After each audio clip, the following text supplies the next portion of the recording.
Você se lembra da cratera que se formou na Rua da Consolação, na região central de São Paulo, uma das vias mais movimentadas da capital? Ela não existe mais. A obra para fechar o buraco foi concluída nessa madrugada. O trânsito foi liberado e os carros já passam ali pelo asfalto novo. A Enel, que é responsável pela distribuição de energia em São Paulo, admitiu que a explosão foi causada por gases inflamáveis acumulados na galeria subterrânea. A explosão que abriu a cratera de quase 5 metros de profundidade numa das principais ruas de São Paulo chama a atenção para a necessidade de manutenção em redes de água, esgoto, gás e cabeamentos elétricos no subterrâneo das grandes cidades. A imagem da explosão no meio de uma das vias mais movimentadas de São Paulo chocou a população. Imagine o susto que este motorista tomou. E o carro estava exatamente aqui do lado, se tivesse um pouquinho mais na pista, poderia ter acontecido algum acidente, né? Então, assusta pensar que pode acontecer esse tipo de coisa. Chocante, muito. Até porque eu passei nessa via uns 15, 20 minutos antes de acontecer, então foi um livramento, né? Ninguém ficou ferido, mas uma situação como esta preocupa quem passa pelo local todos os dias. Foi um estrondo bem alto, mas eu pensei que era qualquer outra coisa, assim, não imaginaria que era um buraco aqui na frente. Só descobri quando saí de manhã para ir tomar café.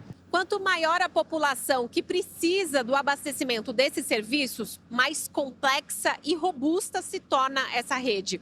Apesar de existirem normas de segurança e regras para a construção desses sistemas subterrâneos, falhas podem acontecer.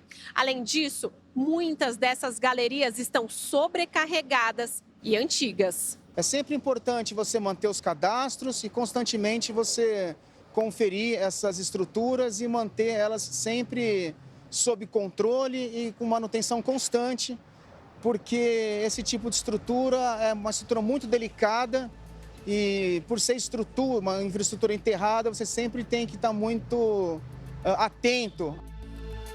Segundo o engenheiro, quando há vazamento de gás ou de água, as áreas mais frágeis da galeria se tornam o ponto de escape. No Rio de Janeiro, por exemplo, explosões em bueiros não são tão raras. Já provocaram mortes e ferimentos. No ano passado, em Contagem, região metropolitana de Belo Horizonte, uma família ficou ilhada em casa após o rompimento de uma adutora. O imóvel foi alagado e as pessoas tiveram que ser retiradas pelos bombeiros porque havia risco da água atingir a rede elétrica. No caso de São Paulo, o engenheiro acredita que a explosão foi causada por fagulha na rede elétrica. Imagina só, imagina uma bombinha, você explode a bombinha no chão, normal. Ela tem uma potência. Quando você pega a mesma bombinha e coloca dentro de uma caixa fechada, o potencial dela é muito maior. Então, a mesma coisa aconteceu dentro desse posto de visita. Então, quando você tem essa fagulha dentro desse posto de visita e ela causa essa explosão, o potencial dessa explosão fica muito maior por causa do ambiente confinado do posto de visita. Kleber é comerciante na região e conta que soube de alguns sinais antes da explosão. E com cheiro de tipo curto, né? Fio de borracha queimada. E logo depois veio a explosão. Em nota, a concessionária que administra a distribuição de energia em São Paulo, a Enel, informou que no local havia apenas cabos de energia e não equipamentos como transformadores. Disseram ainda que técnicos identificaram a presença de gás inflamável na região.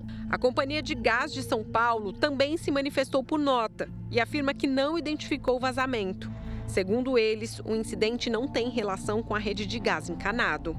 O prefeito de São Paulo se manifestou sobre o assunto. Causa um transtorno enorme para a cidade. Você imagina parar uma via daquela? É cobrar a celeridade e agilidade que, infelizmente, por parte técnica, a gente não vem ter aqui. A explosão na Rua da Consolação causou insegurança, especialmente em quem mora naquela região.